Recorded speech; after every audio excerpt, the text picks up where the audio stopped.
الدین الخالص. الحمد لله نحمده ونستعينه ونستغفره ونؤمن به ونتوكل عليه ونعوذ بالله من شرور أنفسنا ومن سيئات أعمالنا من يهده الله فلا مضل له ومن يضلل فلا هادي له وأشهد أن لا إله إلا الله وأشهد أن محمدا عبده ورسوله أرسله بالحق بشيرا ونذيرا بين يدي الساعة من يطع الله ورسوله فقد رشد ومن يعصيهما فإنه لا يضر إلا نفسه ولن يضر الله شيئا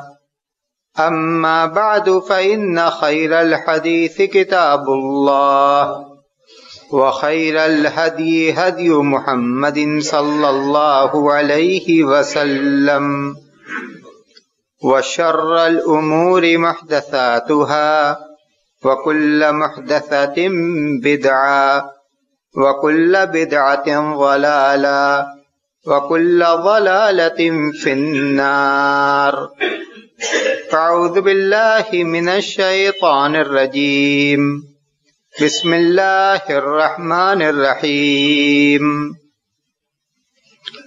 يوم نقول لجهنم هل امتلأت وتقول هل من مزيد وأزلفت الجنة للمتقين غير بعيد هذا ما توعدون لكل أواب حفيظ من خشي الرحمن بالغيب وجاء بقلب منيب ادخلوها بسلام ذلك يوم الخلود لهم ما يشاءون فيها ولدينا مزيد.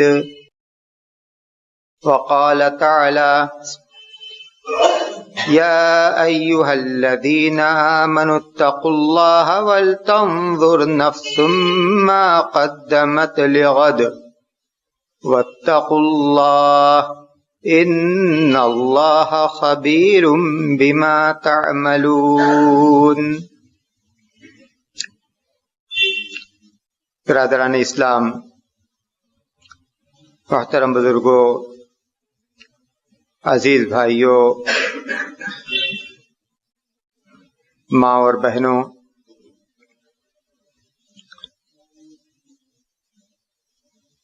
صحابہ کرام کی فہرست میں ایک نمایاں نام حضرت سلمان فارسی رضی اللہ تعالی عنہ کا ہے. حضرت سلمان فارسی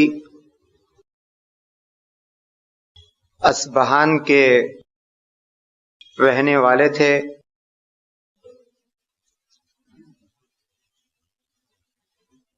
ایک مجوسی گھرانے کے تھے.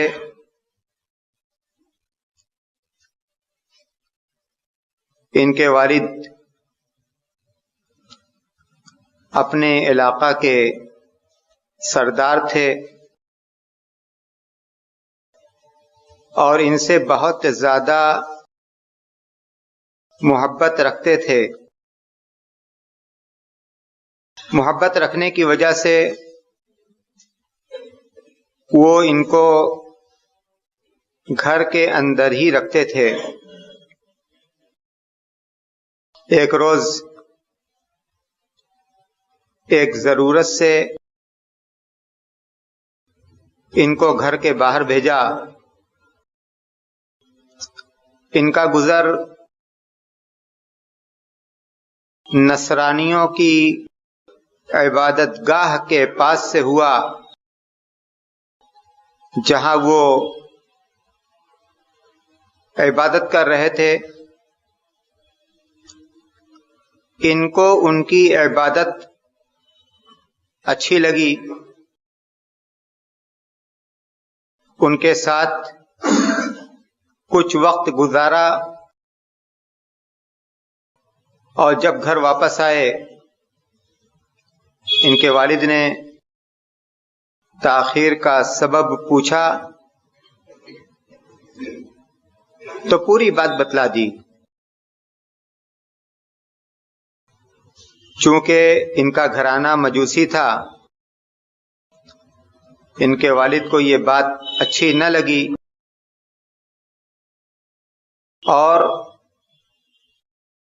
ان کو گھر کے اندر قید کر دیا۔ یہ ان نصرانیوں سے رابطہ بنائے ہوئے تھے، ان لوگوں سے یہ کہا کہ جب تمہارے پاس شام کا وفد آئے گا تو مجھے خبر دینا۔ جب شام کا وفد آیا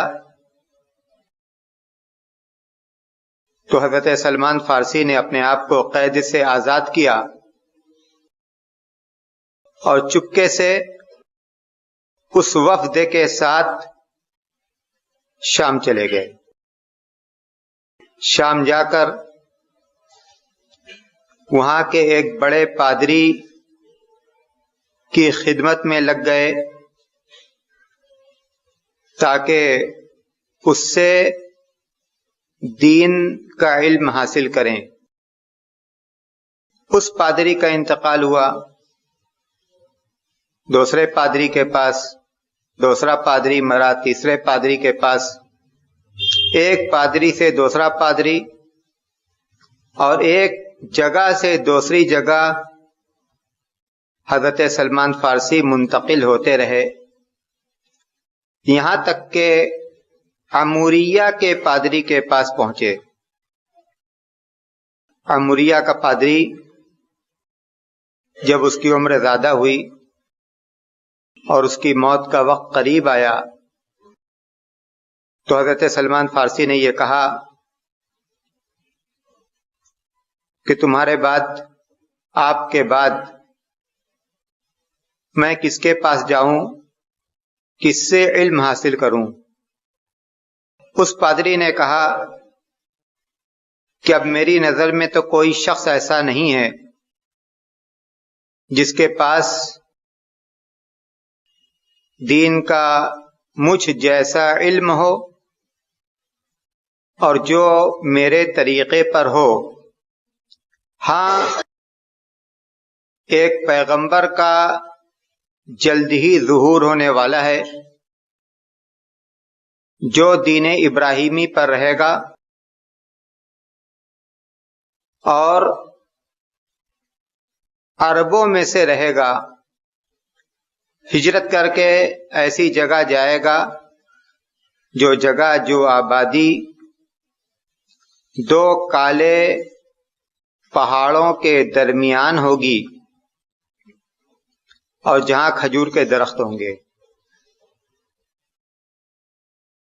قبیلہ کلب کے لوگ تجارت کے لیے عموریہ آئے۔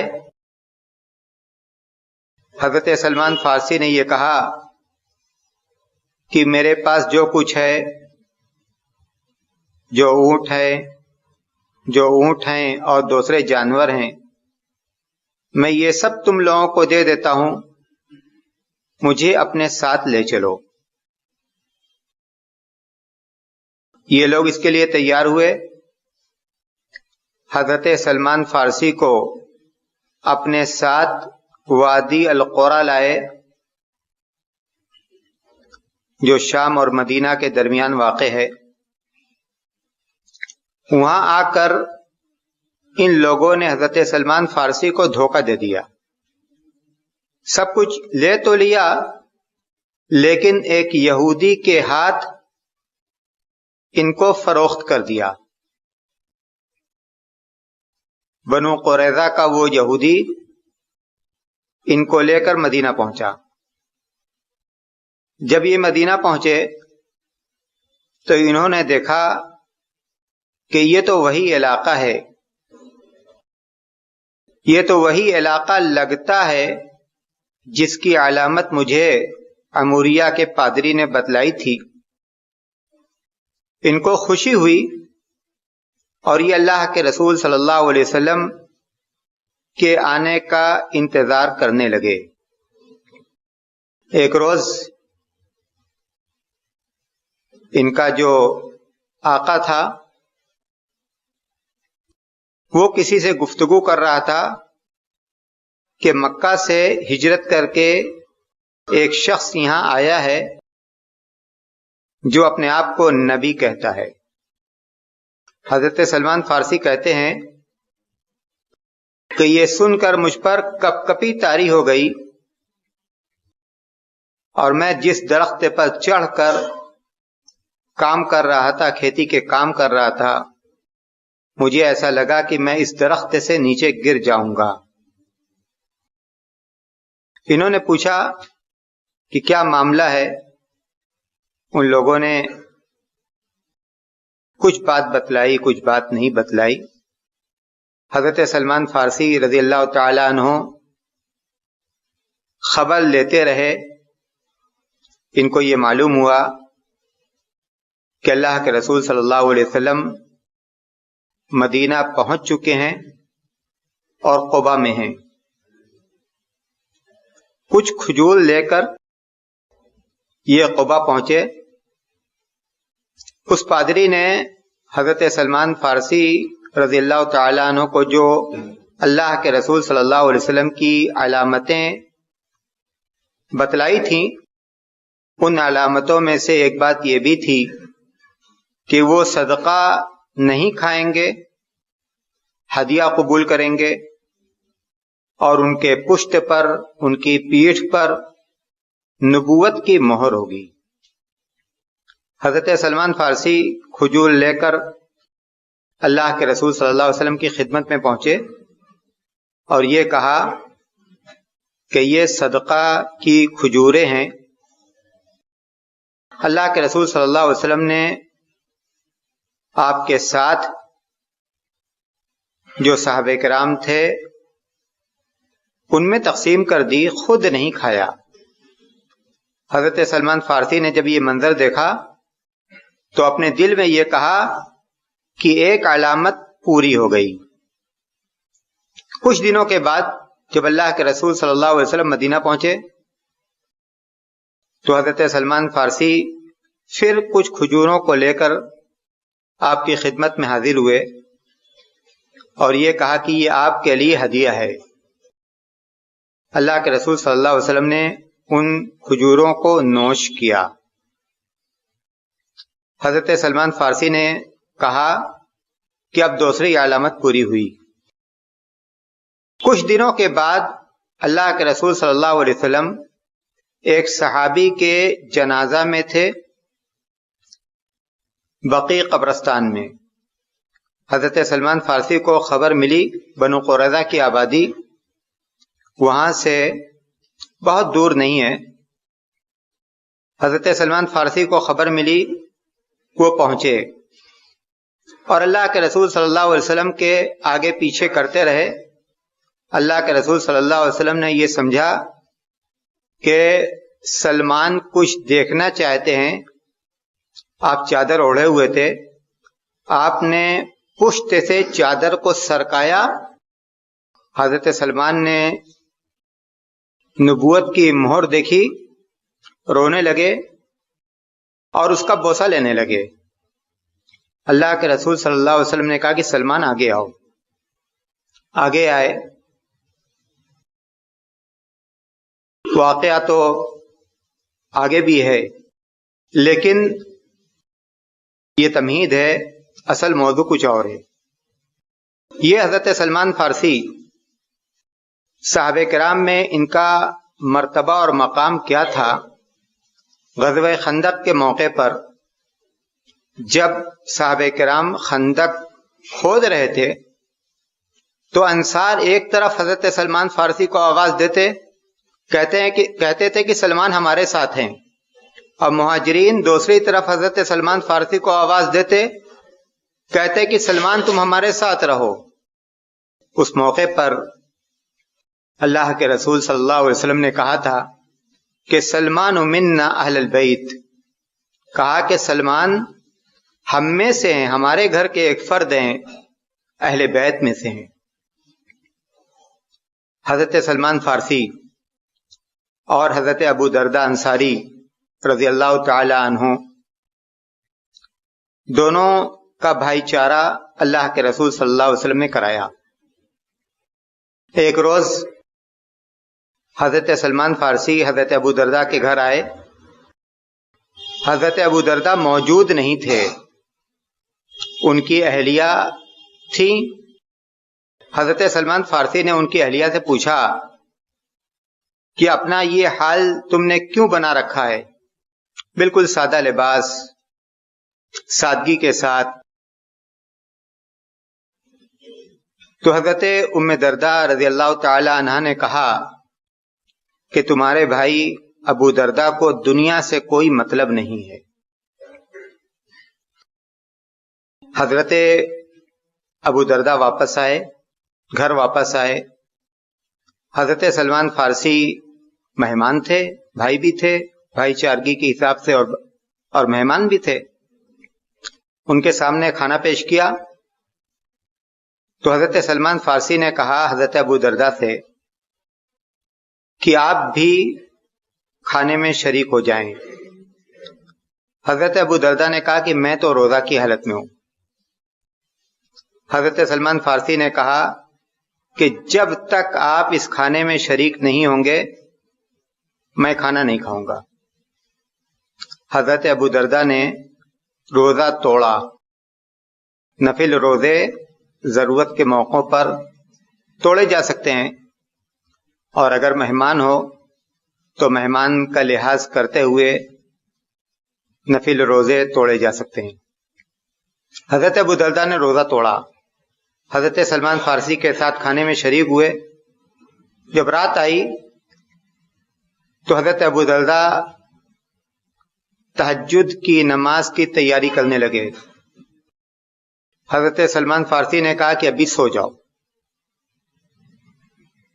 کچھ دیر انہوں نے آرام کیا، پھر اٹھے۔ حضرت سلمان فارسی نے کہا کہ ابھی اور سو، پھر سو گئے۔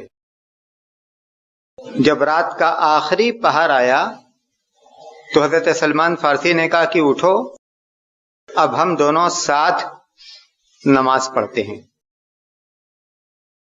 اس موقع پر حضرت سلمان فارسی نے حضرت ابو درداء سے کہا کہ ان لربک علیک حقا ولنفسک علیک حقا ولأہلک علیک حقا فاعطی کل ذی حق حقا۔ کہا کہ ابو درداء سنو، تمہارے رب کا بھی تم پر حق ہے، تمہارے نفس کا، تمہارے بدن کا بھی تم پر حق ہے، اور تمہاری بیوی اور تمہارے گھر والوں کا بھی تم پر حق ہے۔ فاعطی کل ذی حق حقا۔ صحیح بخاری کی روایت کے الفاظ ہیں کہ ہر حق والے کو اس کا حق ادا کرو۔ صبح ہوئی، حضرت ابو درداء اللہ کے رسول صلی اللہ علیہ وسلم کے پاس آئے اور اس واقعہ کو بیان کر دیا کہ میں روزہ تھا، سلمان نے میرا روزہ توڑوایا، رات کو جب اٹھے نماز پڑھنے کے لیے تو مجھے نماز پڑھنے سے روک دیا، کہا کہ ابھی سو جاؤ، ابھی سو جاؤ۔ اللہ کے رسول صلی اللہ علیہ وسلم نے حضرت ابو درداء سے کہا صدق سلمان، سلمان نے جو تمہارے ساتھ کیا وہ بالکل ٹھیک کیا، اور جو تم سے کہا وہ بالکل درست کہا۔ دوسری روایت میں ہے کہ اللہ کے رسول صلی اللہ علیہ وسلم نے حضرت ابو درداء سے کہا کہ سلمان کو تم سے زیادہ دین کا علم ہے، سلمان کو تم سے زیادہ دین کا علم ہے۔ صحابہ کرام کی زندگی اور آج ہماری اپنی زندگی دونوں کا موازنہ کریں. ان کی زندگی کس طرح سے گزری، غربت میں، پریشانی میں، ان کا کھانا پینا، ان کا گھر بار، ان کا لباس، اور آج کی ہماری زندگی اس زندگی کے مقابلے میں آرام و آشائش کے اعتبار سے کتنی عمدہ اور کتنی بہتر ہے. وہ اللہ تبارک و تعالیٰ کے کتنے عبادت گزار تھے، اور آج ہم عبادت و ریاضت کے نام پر یا عبادت و ریاضت کے لیے کتنی محنت اور کتنا وقت صرف کرتے ہیں. ہمیں دونوں کا موازنہ کرنا چاہیے. جاڑے کا یہ موسم، اس کو الشتاء و ربیع المؤمن، مومن کا موسم بہار کہا گیا ہے.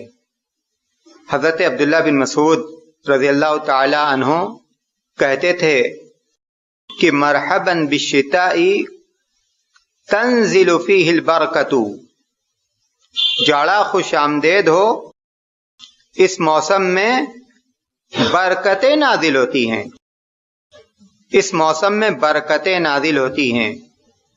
یطول النہار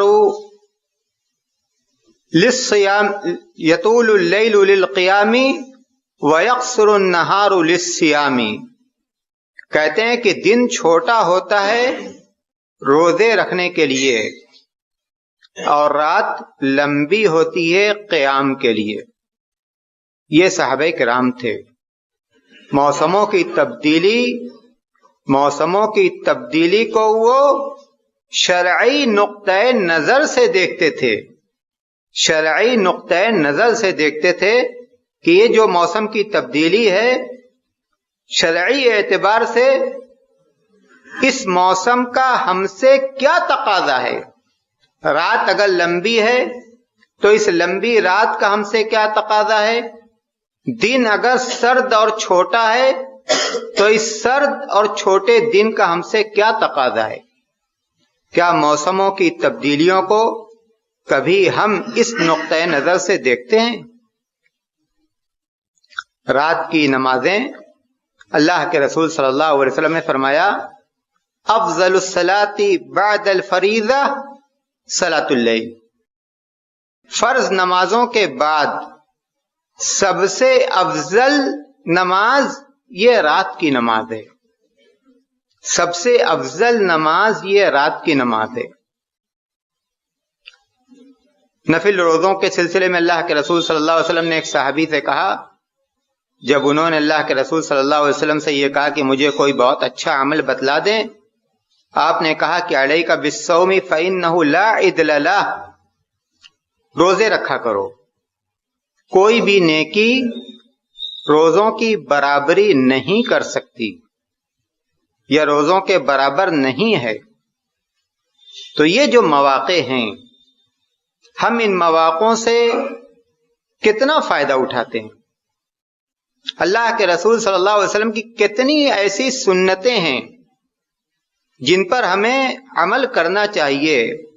ایام بیض کے روزے، 13، 14 اور 15 چاند کی تاریخ، ہر ہفتہ سوموار اور جمعرات کے روزے.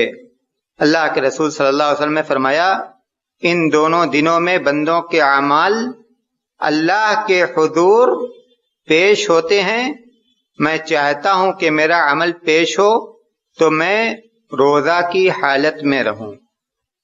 ہم اگر ان سنتوں پر عمل نہیں کریں گے تو کون کرے گا؟ اور اگر ہم وقت پا کر ان سنتوں پر عمل نہیں کریں گے تو کب ان پر عمل کریں گے؟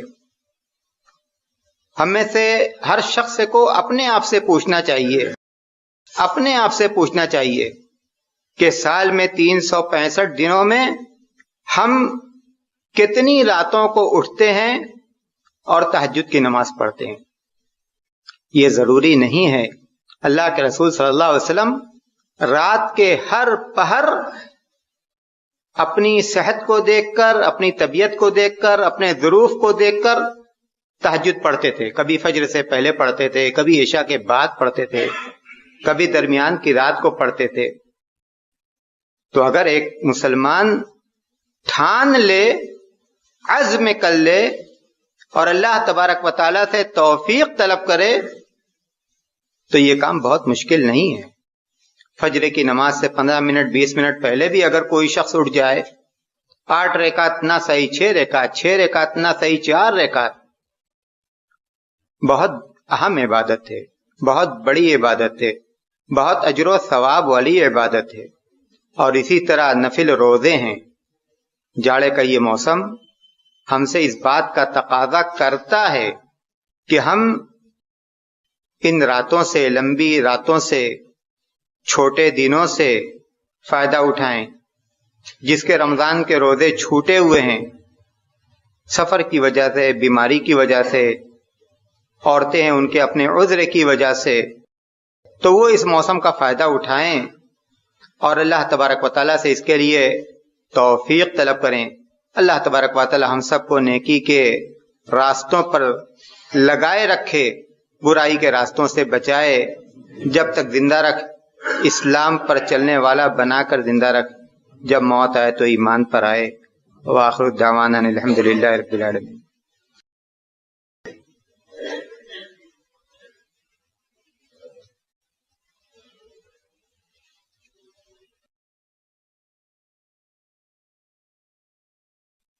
الحمد لله نحمده ونستعينه ونستغفره ونؤمن به ونتوكل عليه ونعوذ بالله من شرور أنفسنا ومن سيئات أعمالنا من يهده الله فلا مضل له ومن يضلل فلا هادي له وأشهد أن لا إله إلا الله وأشهد أن محمدا عبده ورسوله. أما بعد فأعوذ بالله من الشيطان الرجيم. بسم الله الرحمن الرحيم. إن الله وملائكته يصلون على النبي يا أيها الذين آمنوا صلوا عليه وسلموا تسليما. اللهم صل على محمد وعلى آل محمد كما صليت على إبراهيم وعلى آل إبراهيم إنك حميد مجيد. اللهم بارك على محمد وعلى آل محمد كما باركت على إبراهيم وعلى آل إبراهيم إنك حميد مجيد.